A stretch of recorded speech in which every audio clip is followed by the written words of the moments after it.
A origem das doenças.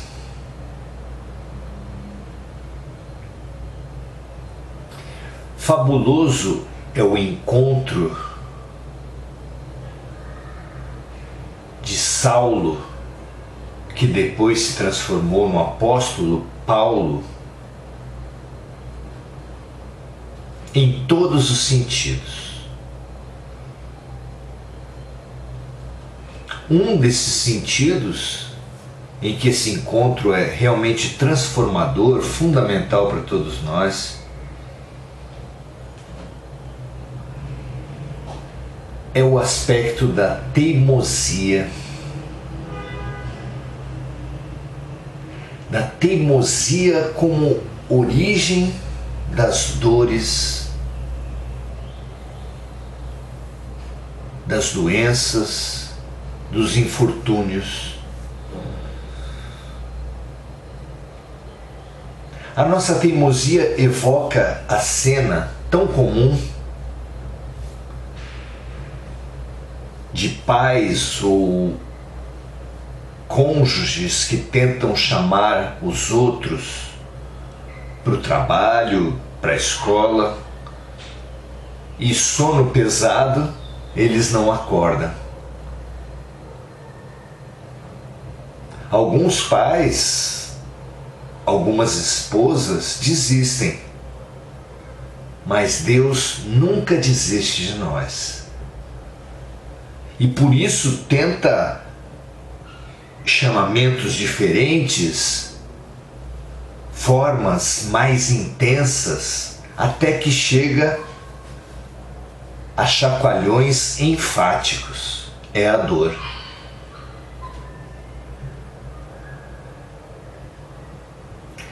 Jesus, quando encontrou Saulo às portas de Damasco, exortou Saulo a não recalcitrar contra os aguilhões. Expressão que hoje se torna de difícil entendimento, porque as palavras e mesmo as práticas às quais ela se remete não são tão comuns. Recalcitrar é teimar, é resistir. Aguilhão é um cajado de pastor muito usado ao tempo de Jesus, que funcionava como uma agulha. Tinha uma ponta afiada, era longo como uma lança e servia para o pastor cutucar aquele animal que, saindo do rebanho, precisava ser convocado a retornar ao bom caminho. Numa imagem muito bonita que, àquele tempo, já era evocada para fazer-nos entender sobre a função das dores, das doenças, das adversidades. Elas são Deus usando do aguilhão para o homem rebelde, para o homem teimoso.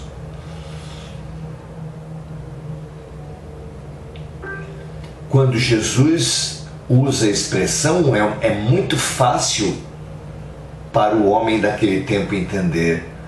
Não recalcitrar contra os aguilhões é não resistir, não teimar contra os chamamentos da vida.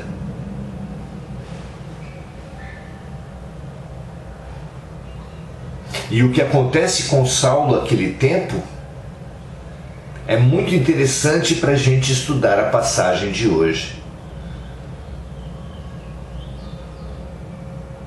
Porque, chamado por Jesus às portas de Damasco, Saulo fica cego. E é na condição de cego que ele adentra a cidade de Damasco para ser curado por Ananias, o líder da cristandade em Damasco, a quem Saulo foi reprimir, combater, perseguir, matar.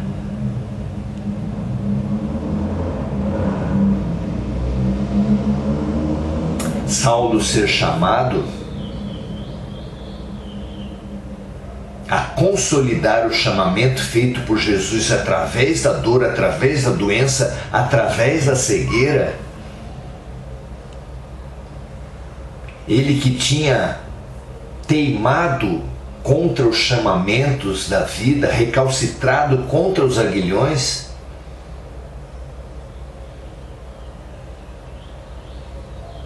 nos ajuda muito a entender a origem da doença, a função da doença em nossas vidas. Nós que, como Paulo, ou pior que o apóstolo, somos muito teimosos e temos sistematicamente resistido aos chamamentos da vida. Tendo olhos não vemos, tendo ouvidos não ouvimos.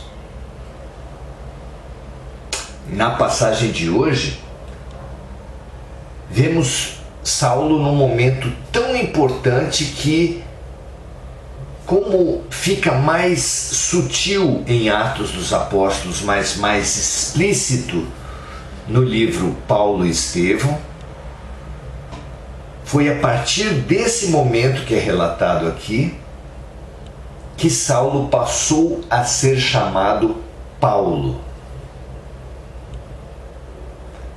Era muito comum, era usual que o cristão mudasse seu nome quando se batizasse cristão.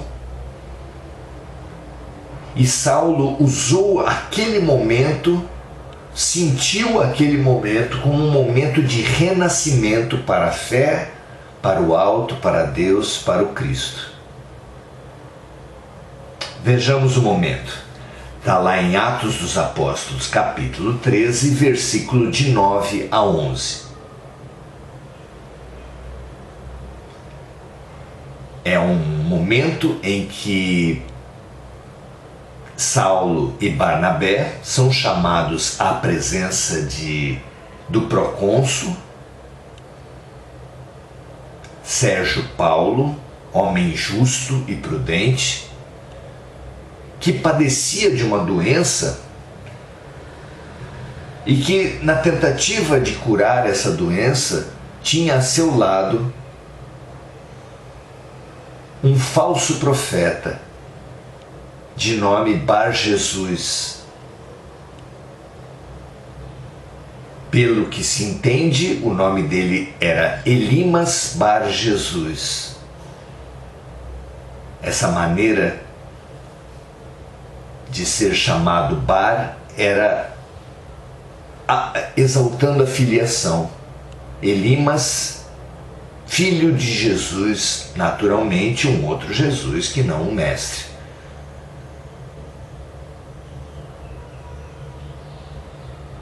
No confronto de Saulo de Tarso com Bar Jesus, com Elimas, na frente de Barnabé e do procônsul Sérgio Paulo, com Bar Jesus resistindo e atacando a posição dos apóstolos, a boa nova, que interessara muito ao procônsul, e assim Bar Jesus viu ameaçada sua posição privilegiada diante do governador da região. Saulo, inspirado pelo alto, promoveu o mesmo chacoalhão, o mesmo chamamento, o mesmo cutucar do aguilhão que ele experimentou por Jesus, proferiu esse mesmo chamamento com essa mesma ênfase a Bar Jesus. Vejamos o que diz a passagem. Todavia Saulo, que também se chama Paulo, aqui pela primeira vez Saulo é chamado de Paulo, e não foi à toa, cheio do Espírito Santo e fixando os olhos nele, Bar Jesus, disse: ó filho do diabo, cheio de todo engano e de toda malícia, inimigo de toda justiça, não cessarás de perturbar os retos caminhos do Senhor? Eis aí, pois, agora contra ti a mão do Senhor, e ficarás cego, sem ver o sol por algum tempo. E no mesmo instante a escuridão e as trevas caíram sobre ele, e andando à roda buscava a quem o guiasse pela mão.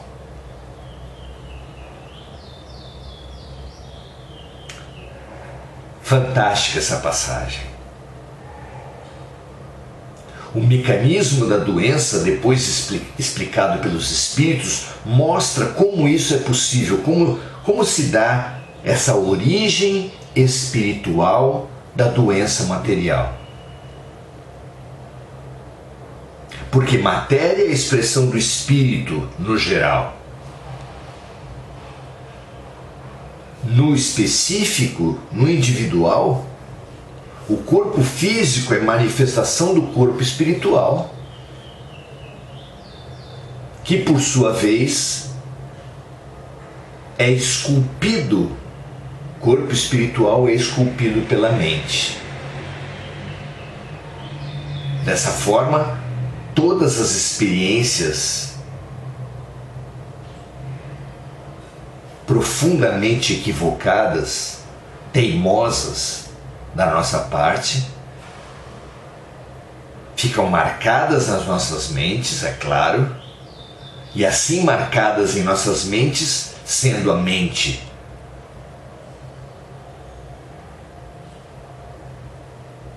a escultora do corpo espiritual, a mente marcada marca também o corpo espiritual. E sendo o corpo espiritual o escultor do corpo físico, estando o corpo mental distorcido, impactado, marcado, marca também o corpo físico. E assim se dá a transmissão da mente ao corpo espiritual, do corpo espiritual ao corpo físico, percorrendo e mostrando a origem espiritual das doenças.